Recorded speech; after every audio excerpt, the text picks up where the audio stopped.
Hi, my name is Rachel, and I'm 100% Malaysian and very proud of it. So up until just a couple years ago, up until 2015, I had never lived or worked outside of Malaysia. And then after that, I went over to Singapore to do a one-year internship program. But my heart continues to be in this country because Malaysia needs the Lord. Amen.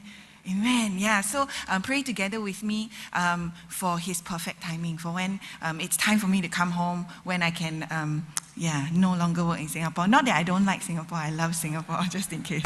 Okay, but I want to share a little bit about my own discipleship journey and my mom, who was instrumental in my discipleship journey in discovering who God was, and she has been my lifelong mentor. So, some people say that there are just kids that are just very good. Some kids are just very good. And it's very easy to parent them. And then there are some kids, every chance they get, they'll be naughty. And I think some of you may not know, maybe, but I fall into category number 2. I'm definitely not easy to parent. I have a naturally rebellious streak. I don't like to follow rules. I like to create my own. I like to be the leader. So, one of the things that my mom knew from the very beginning was that a big part of discipleship had to do with building strong relationships. And so she took the time. And if nothing else, in all of these years of her mentoring me, the one thing that I will take away from my discipleship journey with her was the fact that she took the time to build a relationship with me that went beyond just talking about, I need you to do this for me, be a good girl, into relating, finding out who I am, what I like, my ups and downs, my mood swings. She took the time to cultivate that. The picture that comes to my mind very often in a discipleship journey is one of a boat with a little tugboat, and the relationship is that little rope that connects the tugboat to the main ship.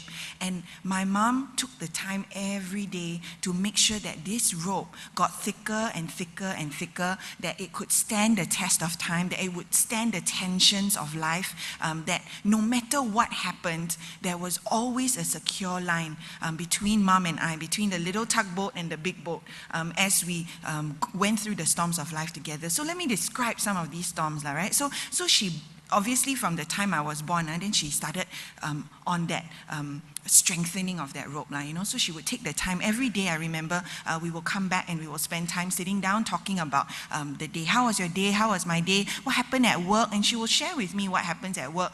Some people that she struggles with, that don't like her, that she doesn't like, and then I will talk to her about my classmates. And I met this Indian friend, her name is Sakti, and she doesn't know Jesus. Maybe I can share Jesus. What do you think? And then we would talk about things like that every day. And she would polish this rope, she would tie it tighter and tighter and tighter. And then there will be times when we hit waves, right? And then we're going in different directions. And these times often happen when I was a kid. I don't want to go to school in the morning. And she has to go to school, she has to go to work, right? And she wants me to go to school. And I would kick up a big fuss, and it will result in a lot of whacking, and most of it is because I don't want to go to school and I'm very adamant about it. And there would be other times in even, I tell you, my brother is 2 years older than I am, and if you've met my brother, he's also bigger than I am, but I will bully my brother like crazy. Every little thing, I tell mommy, so that was the kind of terror that I was when I was a kid. And I would drift away from what mom desired, which was things of the Lord, right? But because we had this relationship, I would never drift too far. I'll drift away a little bit, angry, and then come back. And then another test came when I turned 14 years old. And my cousin went to a camp that was in a Catholic church. And this church was quite interesting because its young people would smoke, they would go for parties outside of church, and then they would curse and they would swear. And so I went to this church camp, and then I thought, this is quite interesting. These people are a bit different, and I liked it.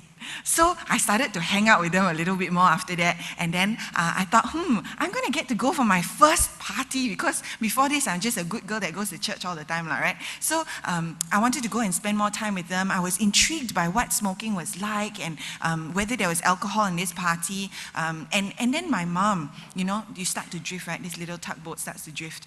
And then my mom would observe from the side, and then she would say, why would you like to go for this party? And then, like the good Christian that I am, I said, well, Mom, Christians don't need the Lord.